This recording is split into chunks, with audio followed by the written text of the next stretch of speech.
Hello and good evening, fellow photographers, photography friends, awesome people, and fellow creatives. Welcome to episode 15?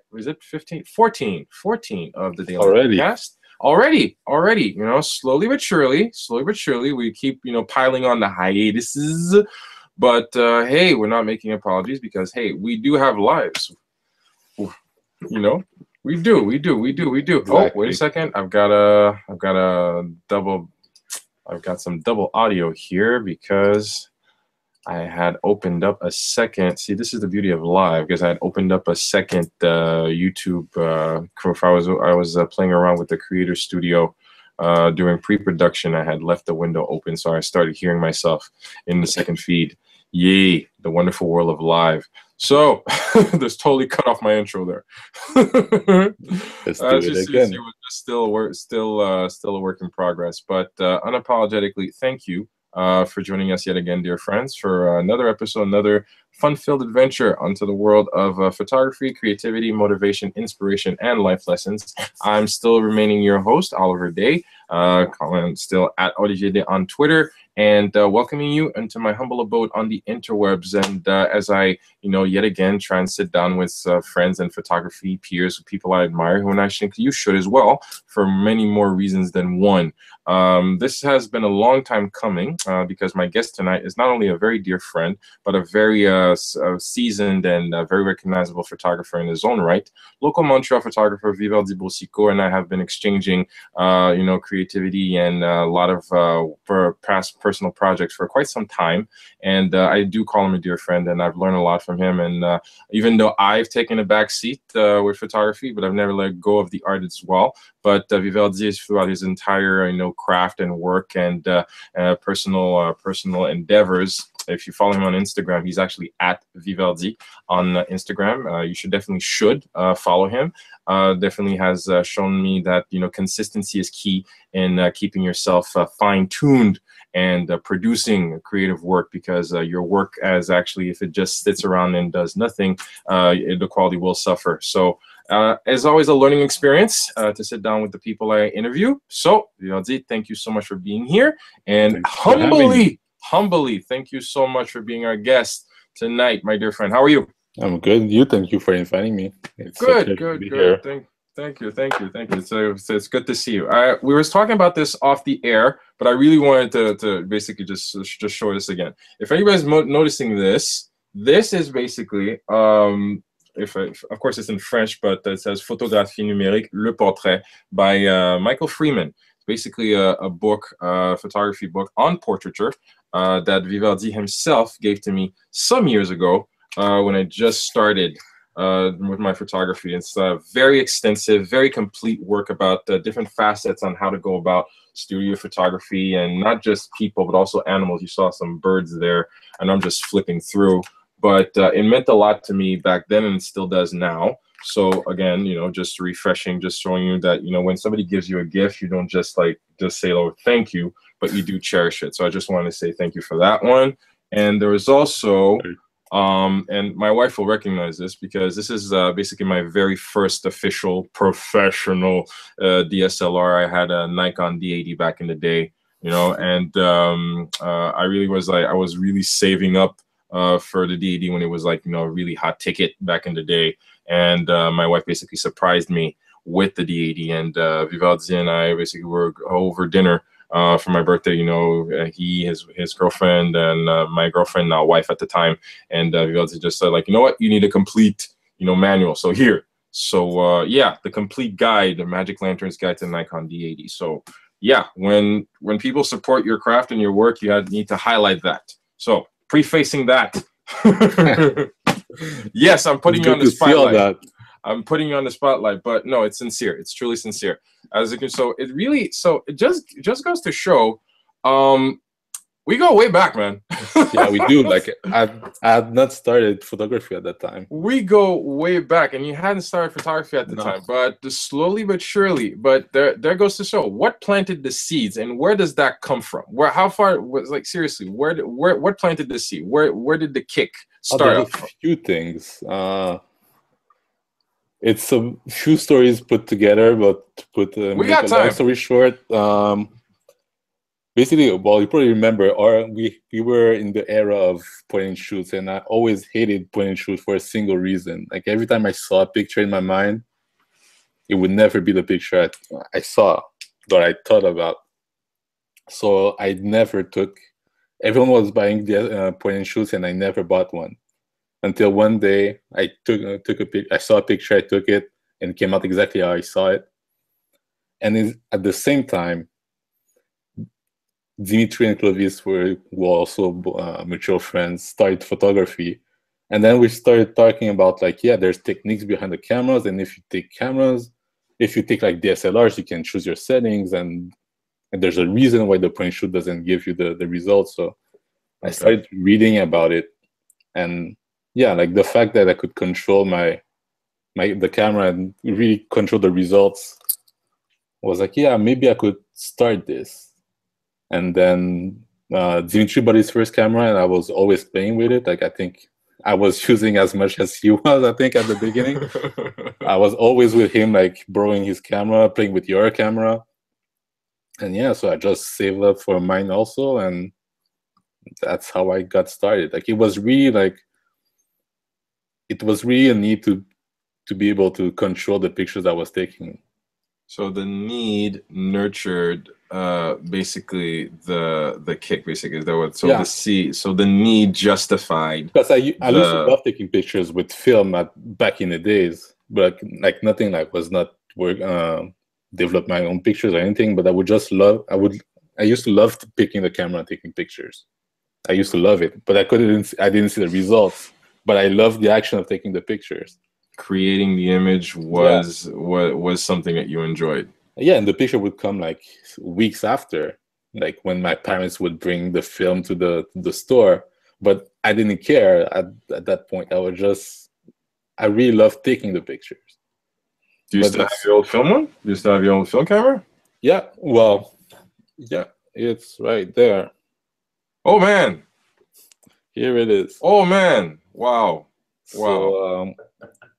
So when the point and shoot came, it kind of destroyed everything, because I would take a picture, the picture would be disgusting, so I would like, yeah, that's not worth it, so I would just stop.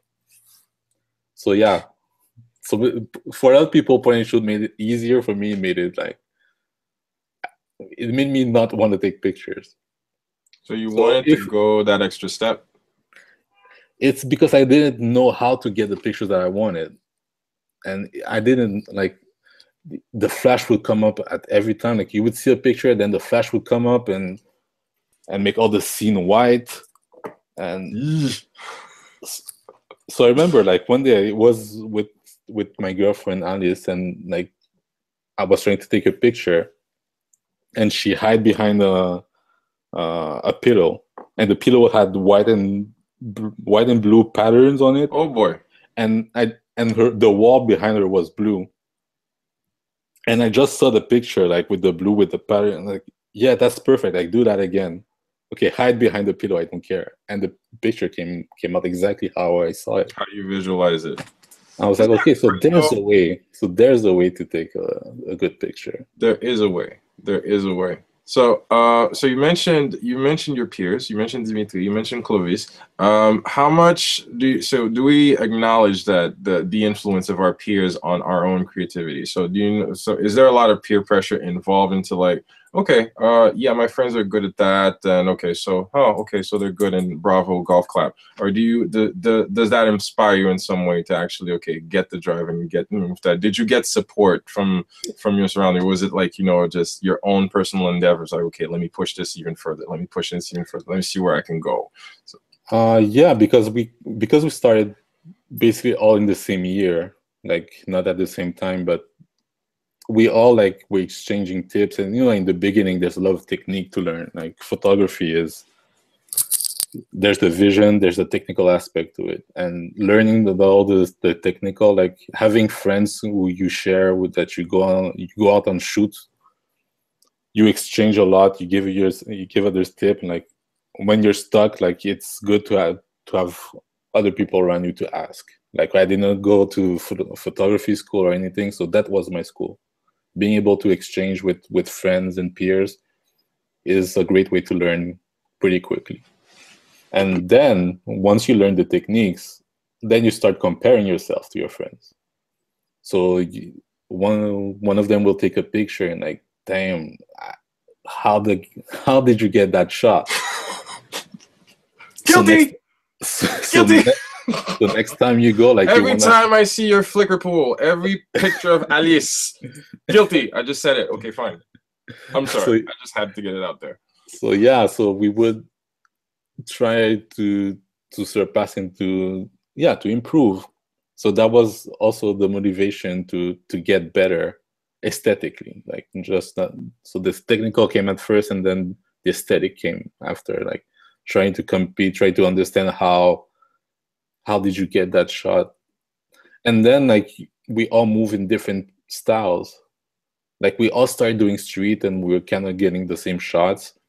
And there's maybe it took a year or two, like you start seeing like Clovis was more like artistic and in his composition, and now he's painting. And I always used to say like, it's like you're painting with your camera, and he never got what I said at the time. And I really didn't know how to explain it or why I was, but his pictures looked more and more like paintings. And now he's painting. And now he's painting. Dimitri is more photojournalistic and more like wide angles kind of views with there's a scene, and I'm more like portraiture, like I'm more like focused on the people in the street, or very minimal composition and patterns. But I like how you say that though. Do you think that I'm trying to phrase the question properly. The thing is, we always strive to be, quote unquote, original. But I hear you talk about a lot of the influence of, your surroundings and your environment. It's through that experience and through that comparisons that eventually that your own style and your own brand, if you will, basically pops out. And definitely, through that, regular comparison of saying, okay, I like this, but I don't do this. He does this, but I don't do this. So eventually your own style pops out. Is that fair to say? Yeah. Your style comes with work. Like you take pictures, you take a lot, you learn. Like in the beginning, I never worry about what my style is. I just shoot what I like to shoot. And then okay, so you don't worry about such a thing. Okay, I'm more dynamic. I'm more photojournalistic. No. You don't. I really don't. I just shoot whatever. And the more I shoot, and then when I look back at my pictures, like, oh, okay, there's a pattern from all the shots that I like. Like there's a reason why I take those shots over and over again. And so that's how you work your style. I don't think you have to figure out what your style is. Like you have to like an essay and okay, this is my style. I'm gonna try to shoot that way. Like when you shoot, like you will naturally find it. Like it's just a path that you will go on. Like I do a lot of different styles. Like I shoot portrait, I shoot street, I try everything. And now I'm doing mostly portraits, but it's not even my favorite kind of photography. Like my favorite is still street photography. Who would know, man? It's amazing to hear you say that. It's amazing to hear you say that because I truly do admire your portraiture because you do some really awesome portrait work, whether in studio or just a basic candid. You do some really I'm not saying that because you're my peer and you're my friend, but it's just true. You know me, I'm all about 100% transparency. But it's funny to hear you say that. So candids are my favorite. Like candid street photography are my favorite, but pose portrait, like it's more. How do I say this? It's an assignment I give myself to improve. Mm-hmm. It's it really helps to understand light, how the face change with the light, and how to control the light, how much power, how much. It really helps for a bunch of reasons. Like for me, I took photography. I love photography because of what it brings to my life, like in general. What does it bring to your life? It brings me a way to not separate myself from the world. Like it's kind of a way for me to connect with the world without having to to go in and share. Like, I'm an introvert, so being in a crowd, I don't love being in a crowd. I don't like I love hanging out with my friends, but like for me, like being, but I can, it allows me to be at a party with my camera and not talk to people, because when you have your camera, no one, like when you sit in the corner of the party, people, all the people will ask like, "What are you doing? Why don't you? Why What are you are over you there? saying?" But if you have a camera, people will just see, oh, okay, you're taking pictures, and yeah, And that's they my just go work. about. Exactly. So and and so so that was in the beginning, but now like doing portraits, it helps me connecting to people. So because the portrait, you have to reconnect the person in front of you. Okay. So it really helps me to, you have to you have to connect with that person, because if you want a good shot, you have to have that connection. So the exercise of connecting with your subject, which is essential, obviously, as you said, with creating a successful portrait, a portrait you actually feel not just you, but the person you're shooting, the subject you're shooting, to be proud of, you have to have that an intimate connection. So you're saying that building on that, you know, and practicing that constant exercise. When you talked about personal endeavor towards, like, you know, keeping that connection solid, you know, that exercise is good for you. So it's a way to basically empower yourself and break that bridge of introvertness that basically Exactly. that could be a handicap. Exactly. Or a tool, depending of the situation. That's good. That's good. Build on that, because okay, I'm just throwing it out there, but I know you've been involved with Help Portrait in the past on your That's accounts. a while ago. Tell us about that. How does first of all, how does that go? Because I've never participated. I've never managed to actually go to one of those workshops, but I know it's a very big deal. And if people have never heard about it, you definitely should Google it, Help Portrait. But tell me about that. How's the entire experience?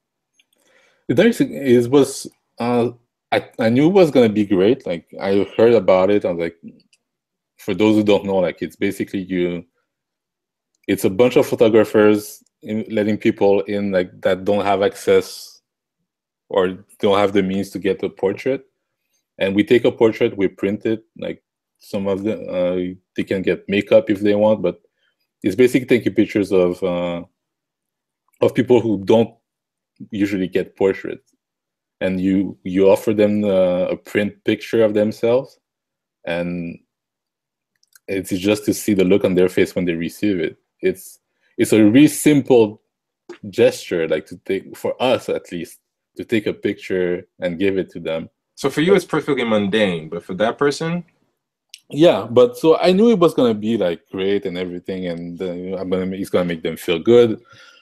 But when you get there, it's the whole energy there. Like, it's okay. You're gonna take pictures. Like, yeah, you're used to that, and then you start giving pictures. Well, you start having people in front of you, and they're all excited because, and they tell you like, yeah, I never got a portrait picture done. Like, I never got a picture, like a professional picture. And these are people of a certain age, a certain demographic. Did you see a pattern? Well, usually it's people who don't have the financial money. They don't have the money to pay for photographers. So it's usually poor people, but there's everything. There were kids, there were families, older people, a bunch of different people, different ages. So it makes it great because they all have different stories, because, again, you try to connect with them. So you ask them about their stories, and they have really interesting lives. And so you learn a lot in a day. Like, you can shoot maybe 20, 25 people. Oh, okay. So it's a 15 to 30 minutes you spend with the people. Well, you take the pictures, and then you sit down, you choose the picture, then you send it to the so it's going to be like print to the printer, and then they receive the picture. So it's not like like the DMV. Basically, you're just walking in, sit down, take a photo. Okay, next. No, you take the time with them. Like, at the end, like, you know a lot about them, and that's the interesting part. that I did not think about. It's in that 30 minutes, you have a lot of time to learn a lot about those people. It's And crazy how much therefore, you can learn in 30 minutes in a sitting down with 30-minute people. conversation. Yeah. And that's really taking yourself out of the situation and really connecting with that person. You give a little bit of yourself, and you take a little bit from that person as well. Exactly. The exchange of time, because it is basically just a nonprofit, because you're not making any money. You're not allowed to keep those pictures. You're not allowed to like when you start, you sign a contract. Like you're not gonna keep any of those pictures. You cannot use them for your own portfolio or anything. Okay. It's really like you go there, you take pictures. It's basically doing what you like, and like there's no like you don't have to worry about customers. You don't have to worry about anything. Like you just go there, you shoot, you connect with people, and basically like at the end you feel happy. Like at the end, I don't know who's happier, like the people who get the pictures or the yourself. photographers. That's a lot of fun. See, because again, you do come across those events per se. See, where we're in a situation, and the fact that you pointed that out, I just want to take a second just to lay my foot on that one. It's just that there, some events where again some organizations will call on you, to participate or to give some of your time and your skill to actually shoot. But that when the legalese just starts getting in the way. Yeah, but you need to sign this release, but we're going to use it, but you're only going to get credit on this thing, but not this thing. But there's just to hear you say that I can't keep the photos, I can't use them, I can't promote them, I can't reuse them. I don't belong to them. I release my rights, but I still walk away feeling like I gained something, the human reward of it. And that's so enriching to hear you say that. Yeah, it totally is. Because it removes everything that's annoying about the business, and it just brings you back to what you like to do, is taking pictures and connecting with people. And that's the only thing that happens during that day. It's you go there, there's no business exchange happening. It's just connecting with people the whole day. You're here to serve. You're here to serve. Absolutely. Well, that's great. That is great. Good on you, man. Good on you, man. Do you know if it's happening anytime soon, or do you? Usually, it's every December. Like I did last time. I think it was a while now. Was it 2010, 2011? So it's been a while. I'm usually busy in December. So, but as soon as I can, like if I can this year, I'm probably gonna go back. Certainly. Well, we'll keep a radar open on that one. Definitely. But it's a great initiative. It's a totally great initiative, and kudos to Jeremy for putting that together, because he keeps doing so much great stuff.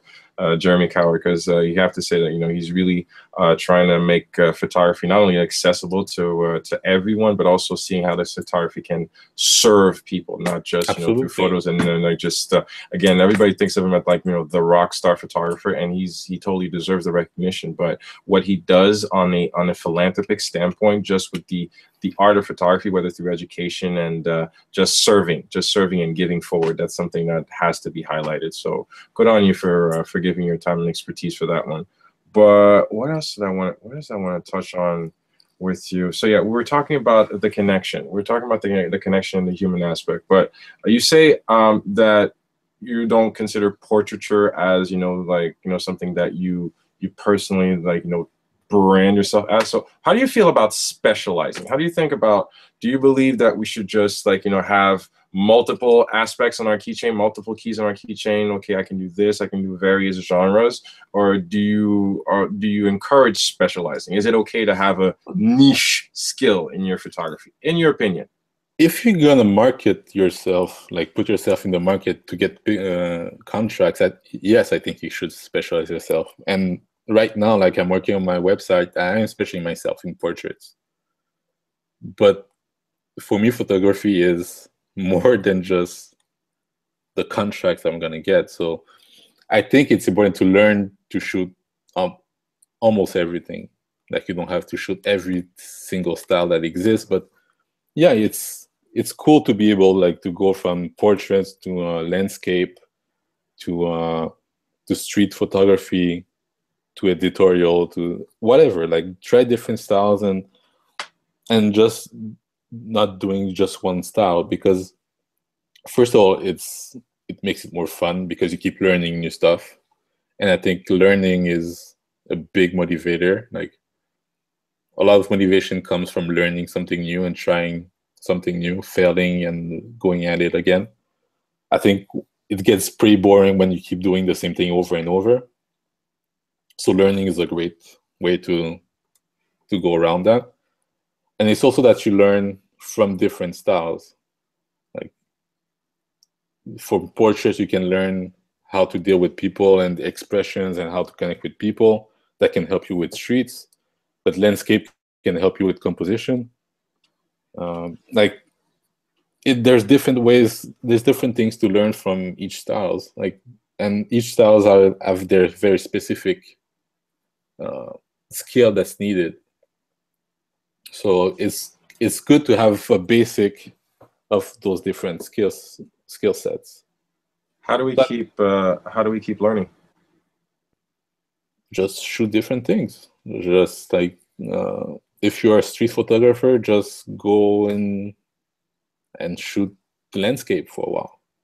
You set yourself, you're gonna start shooting landscape on the weekend or whatever, and read about it and look at what other landscape photographers are doing, and ask yourself, how are they doing this? And it's a whole new learning process. The same way you learn your first what you shoot, you learn another style. And there's also different tools online to learn creative live, YouTube, like, and B&H has a bunch of videos also.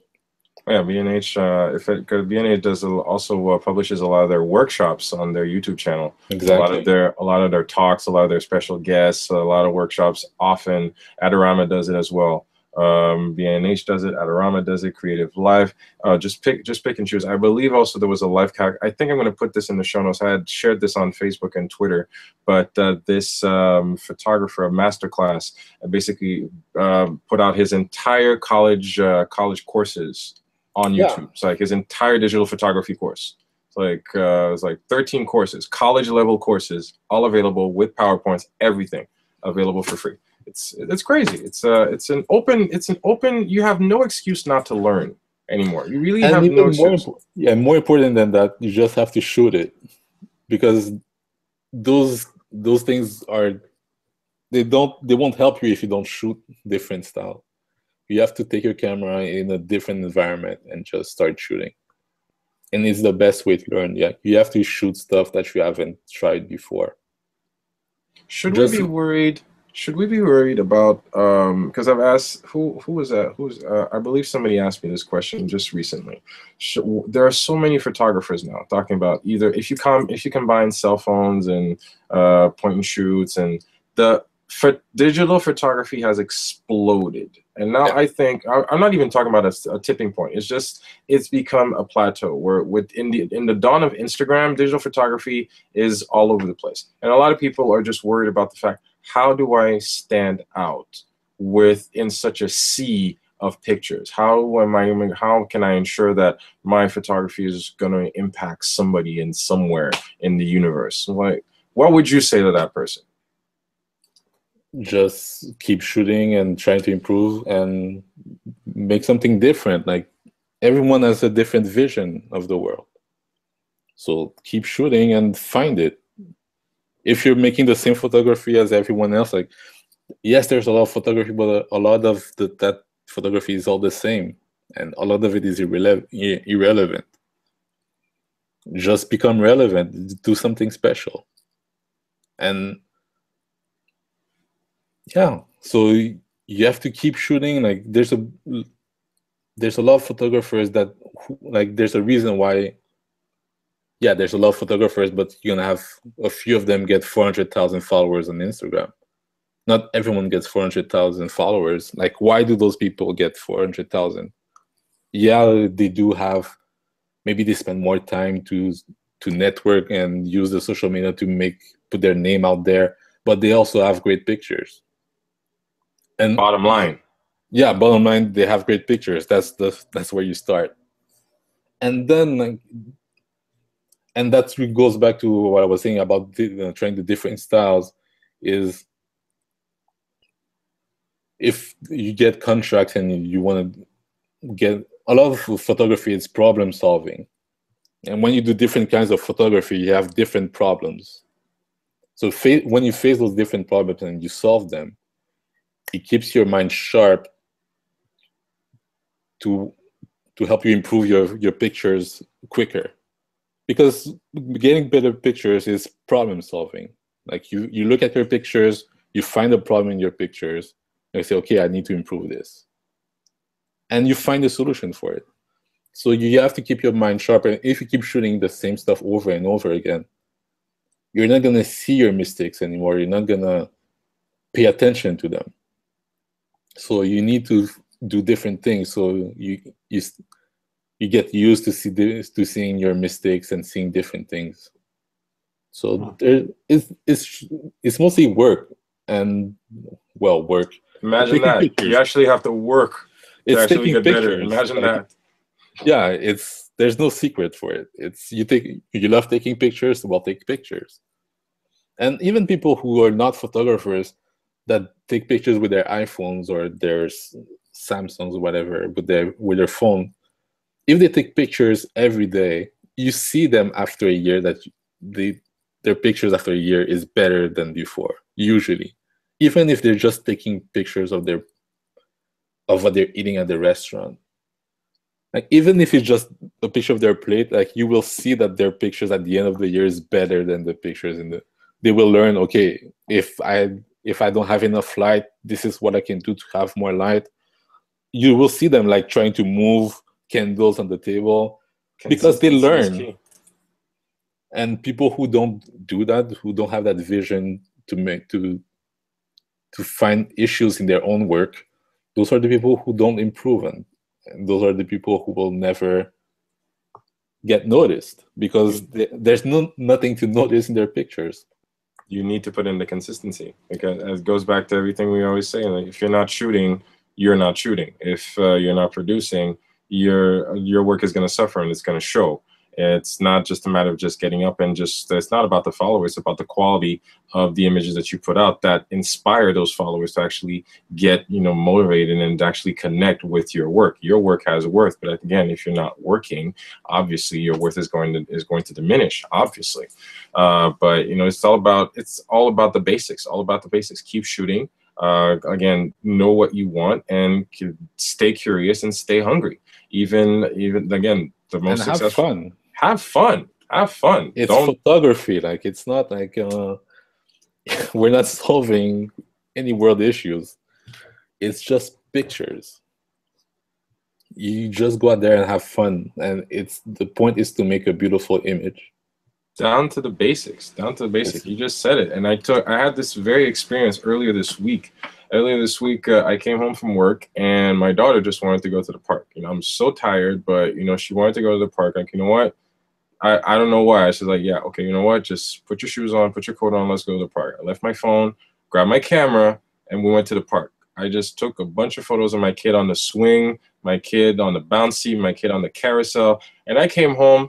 But I'm just looking at the LCD on the camera, and it's like, I actually feel good about this right now. This is actually something I can work with. It's like, hey, this is nice. I haven't felt this genuine. This is the word. Like, that feeling you get from just totally disconnected from, okay, I need the lighting here, I need the composition here. It's like, sure, when I get into the editing mode, sure, that's when it kicks in. But on the moment, just reliving those pictures through my camera and through the experience of being with my child, it's such a warm feeling. And like you said, it's just pictures. You got to step out of your shell from time to time. It's just pictures.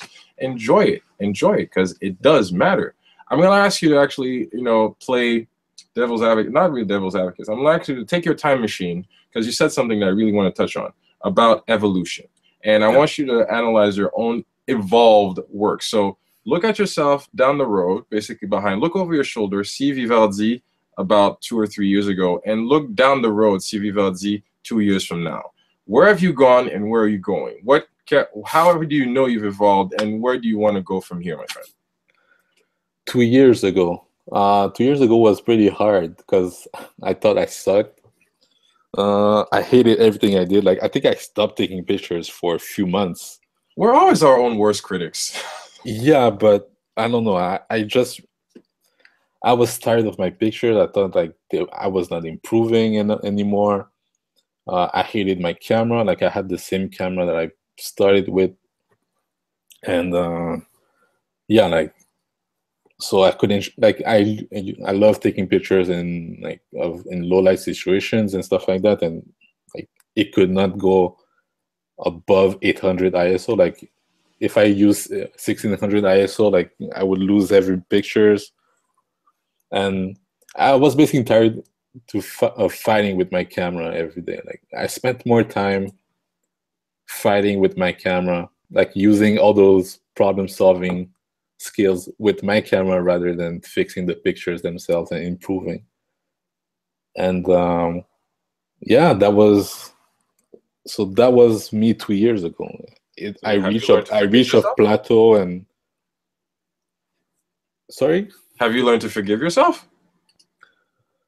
I don't know. Well, not really. No, I haven't. But I found the motivation to keep going. I started doing other stuff. I don't remember what I did actually 2 years ago. How did I get out of this?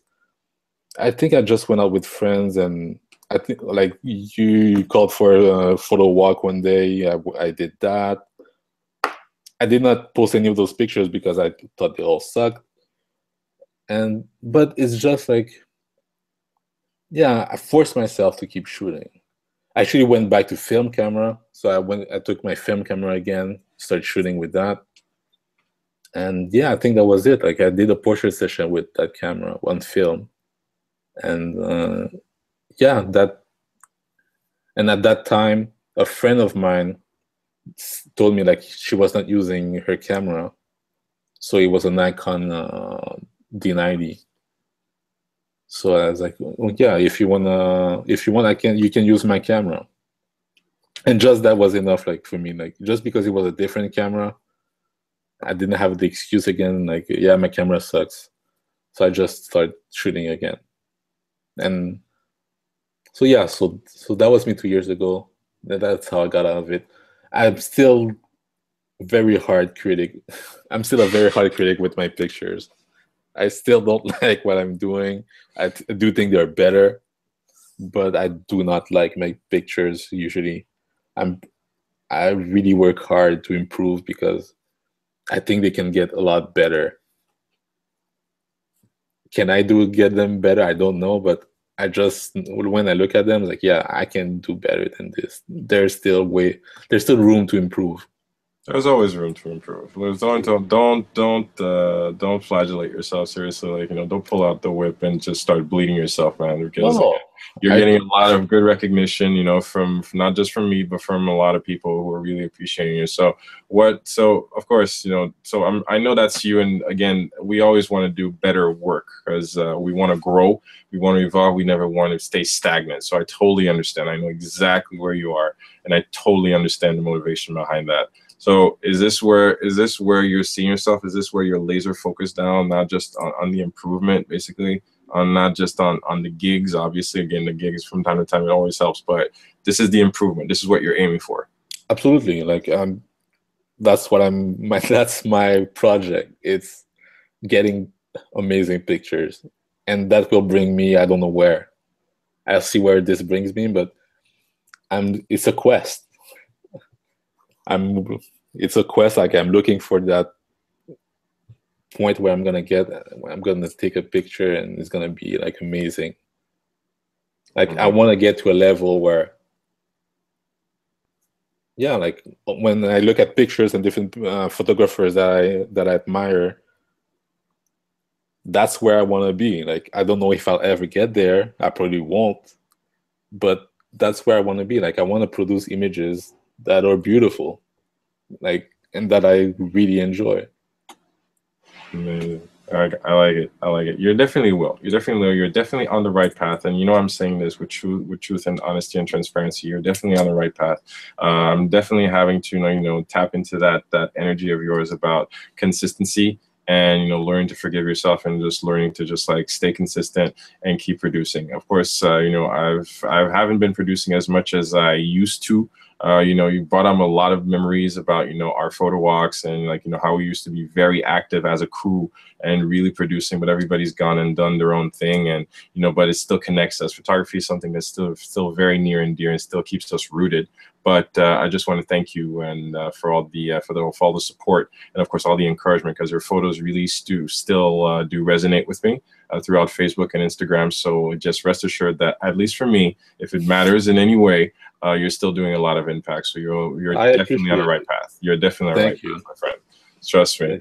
We're definitely coming up on top of the hour. We're going to have to cut this short. I apologize, because this is I could go on for quite some time, but we'll definitely do this again, because it's not the last time I'm going to have you over, either for the roundtable or just on a tete-a-tete, as they call it. But I'm still going to call on your wisdom for one last tidbit. As you know, as I said for last exchange, we always want to leave our viewers with just a little bit of knowledge or experience, or any form of motivational thought, just a tip or just a personal thought that you could leave them with, just to push their photography forward. So anything, a tip or a website, an article, anything. What would you leave them with? One more. we talk about a few actually. Let me think. Give me 2 seconds right here. Take your time. Take your time. So yeah, I really talk about creative life.